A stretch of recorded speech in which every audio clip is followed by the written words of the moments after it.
Tri-Arius from Tri-Arius Wargaming here, and I want to talk to you today about how to start collecting an Ancient Macedonian army in 28mm for Wargaming.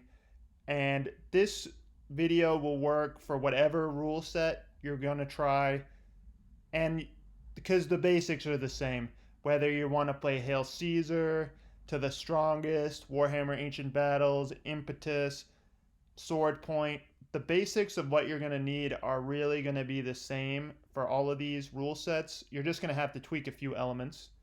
And what I'm going to kind of describe in this video, I'm going to give you a little bit of history, of course, a little bit of the flavor, but I really want to talk about what the core units you're going to need are, some manufacturers you might want to look at, some additional research if you're really into it, kind of how to get started, some basic tips, and also kind of explain how once you get these core units down, you can use them for a huge span of history. And I see people kind of commenting online all the time, what do I need for the Ancient Macedonians? They're such a popular army, one of the best, coolest, most fascinating armies from history, in my opinion. So I kind of want to tell you what you're going to need to get started and how you can use those troops in tons of different ways. This is not like World War II wargaming where an army from 1939, for example, is not really going to be work for an army from 1945. Everything's different just in a span of a few years. With the Macedonians, basically, the same troop types are going to work for a period of hundreds of years. So let's dive in, let's get started, and let's start with the core infantry that you're going to need. So if you're collecting Macedonians, the first thing you're really going to need is your Phalangites, your pikemen. These guys were the sort of core of the Macedonian army. Alexander, initially when he started his campaigns against Persia, he had around 12,000 of these guys. The other armies had, 16,000. These were the strength of the army, the core rock, the foundation. So they give you a little kind of flavor of who these guys were. Before this king, Philip II, Alexander the Great's father, the Macedonians were kind of, they did not have any good infantry at all. The people, they were not organized in kind of the Greek city-state system. They were more in like a feudal lord system. So they were kind of like medieval Europe. Rather than living in cities, they were more in these kind of scattered estates. And the coastal plain of Macedonia is a great cavalry country. And they also had lots of kind of like hill peoples too. Philip II kind of brought them down from the hills, trained them to fight in formation. He also, was collecting mercenary generals. He was reading tons of literature. At that time, there was tons of military, scholarly works essentially being published. So he kind of creates this new infantry force from scratch, essentially. And there's some debate on that, but Philip II is usually, taken to be the one who did this. He gave them really long pikes, 16 feet or so at that time, and they kind of used a small shield as well. So the Macedonians were not like the Greek hoplites who all purchased their own equipment. The Macedonian Phalangites were given their equipment by the state. They're the first professional army in Europe, actually. So what I would suggest for these guys is you're going to need to start, really, if you're doing a proper wargaming army, 3 core units of Phalanx. And these guys can be very intimidating to paint. If you're starting, actually, I would say even just start with 2 core units of Phalanx.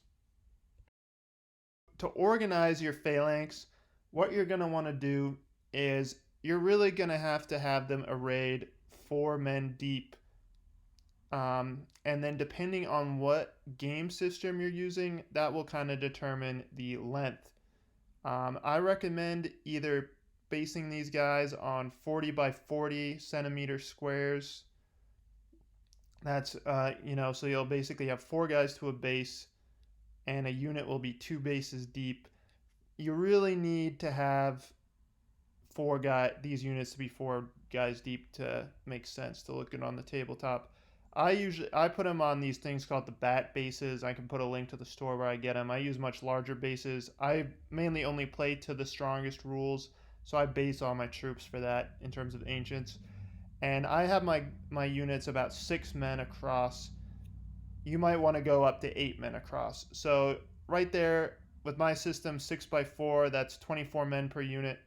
If you want to go 8x4, which looks really good too, you're going to be looking at 32 men per unit. So that's a significant investment. What I would, so again, a lot of infantry. For these guys, you might want to just start with 2 units, but you should really try and build up to at least 3 for your core army. And I usually think of them as these units numbering around 3,000 men in real terms. I don't go really by figure to, figure one guy represents 10 men or whatever. I think of in terms of unit terms, and each of my pike units I think of as representing about 3,000 men, which is a very common, formation of the Phalanx.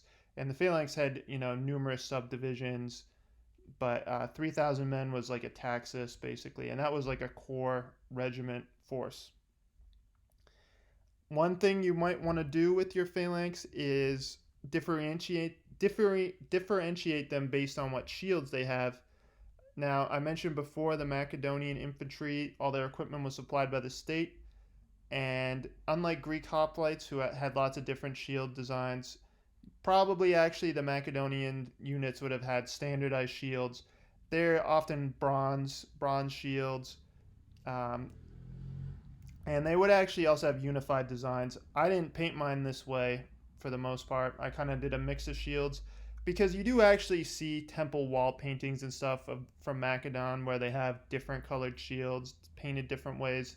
But a lot of the archaeological examples of these shields they've found, they're often a standardized design because they were made in vast workshops, and the people didn't keep these in their homes.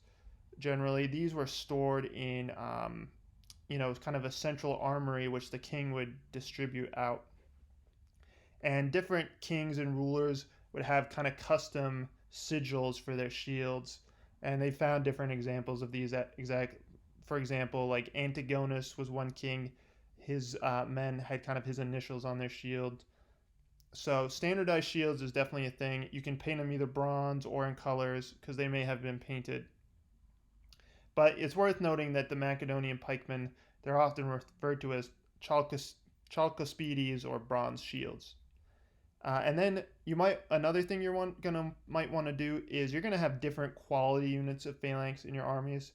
So your standard pikemen in the later kind of Macedonian army, these were referred to as chalcospides, bronze shields. So you might want to put all your average standard troops with bronze shields. Your elite troops, you might want to give them a different shield design or have something to differentiate them. In the Seleucid army, which was a successor state of Alexander's, the silver shields were kind of the elite unit, and that was a unit from Alexander's army that they kind of carried on the traditions for. The Macedonian elite troops were noted to have like red cloaks, red tunics, so that's something to think about. And then you're going to also want to represent your levies, possibly. So less well-trained reservist pikeman units, and these are often called leucospides in the kind of ancient literature, and that's what our modern interpretation is. That's what these leucospides are, and leucospides means white shields. So you might want to give your kind of lower quality units white shields. With armor, generally the front men in the unit would be armored heavily, and then less armored in the middle sections. And this is, evidenced by this thing called the Amphipolis Decree, which was actually this giant stone thing that archaeologists found, and it had basically the rules of the army on it. And it said, all officers or file leaders of the phalanx had to have armor. Guys in the middle had a different, lighter kind of armor. So, you want to put your heavily armed guys in the front when you're modeling these units. For manufacturers, plastics might be the way you want to go because you're going to need a lot of these guys. So Victrix, I think their plastics are better detailed, but they're more monopose. Warlord Games also produces plastics, but those are more kind of active looking. But on the flip side, I think the sculpting is worse quality. The miniatures themselves, the details are not as good. If you want to go metals, I highly recommend Aventine miniatures. Those blend really well for Victrix. My units right now are a composite of Aventine and Victrix for the most part. And then Wargames Foundry. I love Foundry. I'm actually painting a bunch of their phalangites right now. Um, they are awesome too. And they also mix with Aventine, but Wargames Foundry and Victrix guys don't mix very well together for the most part. Part one of collecting the Macedonian Phalanx. Our next episode will be on the light infantry of the Macedonian army, another vital arm and troops you're going to need for the whole force. But I do want to stress, these phalangites, they started getting used around 350 or so BC. That's not an exact date, but Alexander started his invasion of Persia around 330 BC, and his father had started, reforming the army well before then and had subjugated most of Greece. So that's when these pike phalanxes start to be used, and they'll be used for hundreds of more years. The last usage of the pike phalanx, in its true form, I guess you could say, would be in 86 BC, and that was serving under this guy Mithridates of Pontus, and he was this kind of successor, mixed Persian successor type dude who fought the Romans. So that's a pretty big span of history right there.